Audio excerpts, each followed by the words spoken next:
Halo, Assalamualaikum warahmatullahi wabarakatuh. Jumpa lagi bersama saya Tommy Eka Miharja. Pada video kali ini, saya akan membahas mengenai klausul 4 pada ISO 9001-2015, yaitu konteks organisasi. Pada klausul 4 di dalam ISO 9001-2015, klausul 4.1 itu berbunyi memahami organisasi dan konteksnya. Kita akan bahas bersama ya. Pada standar atau dokumen standar ISO 9001-2015 tertulis untuk klausul 4.1 yaitu memahami organisasi dan konteksnya. Di dalam standar tersebut disebutkan bahwa organisasi harus menentukan masalah internal dan eksternal yang relevan dengan tujuan dan arahan strategik yang dapat berpengaruh pada kemampuan untuk mencapai hasil yang diinginkan dari sistem manajemen mutu. Kemudian di kalimat atau paragraf yang kedua tertulis, organisasi harus memantau dan meninjau informasi tentang isu internal dan eksternal. Berdasarkan requirement atau persyaratan pada klausul 4.1 ini, pertanyaannya adalah apakah yang harus disiapkan oleh organisasi dalam rangka memenuhi persyaratan klausul 4.1 ini? Jawabannya adalah untuk memenuhi persyaratan klausul 4.1 pada ISO 9001-2015, maka organisasi harus menetapkan isu-isu internal dan eksternal yang terkait dengan kualitas atau mutu di lingkup organisasi Anda. Yang kedua, yang dipersyaratkan adalah bahwa organisasi itu harus memantau dan mereview atau meninjau informasi tentang isu-isu internal dan eksternal yang sudah ditetapkan tadi, apakah ada perubahan, bisa bertambah atau berkurang tergantung dengan kondisi yang ada di dalam organisasi Anda.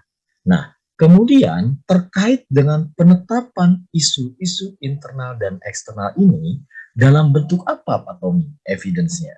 Ya, jadi perlu saya sampaikan, evidence atau bukti pemenuhan dari klausul 4.1 ini adalah suatu dokumen yang berisi identifikasi isu-isu internal dan eksternal yang terkait atau relevan dengan sistem manajemen mutu yang sedang Anda bangun. Nah, dalam dokumen standar ini ada lanjutannya, rekan-rekan sekalian. Ya, ada 3 catatan yang perlu kita perhatikan.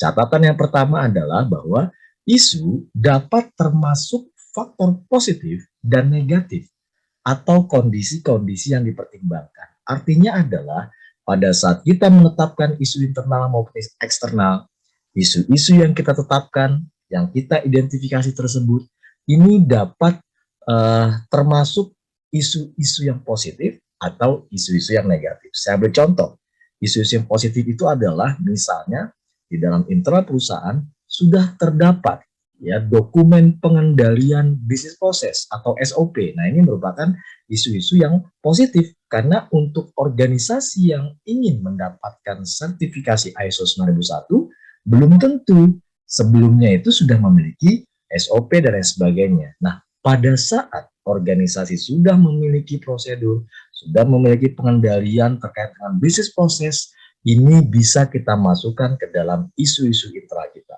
Walaupun masih ada isu yang lain yang bernilai positif gitu ya. Nah, bagaimana contoh isu yang negatif? Misalnya contoh isu yang negatif adalah kurangnya komitmen. Misalnya ya, top manajemen terhadap implementasi ISO 9001. Nah, ini bisa menjadi isu yang bisa kita angkat.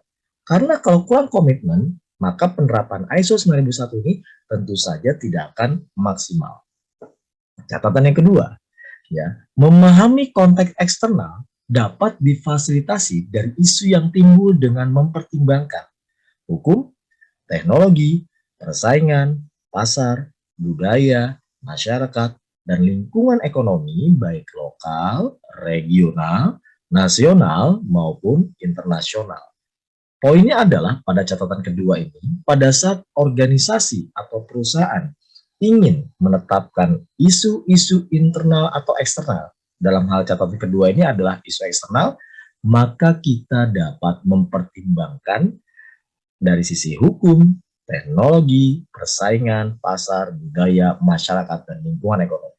Itu poin dari catatan yang kedua.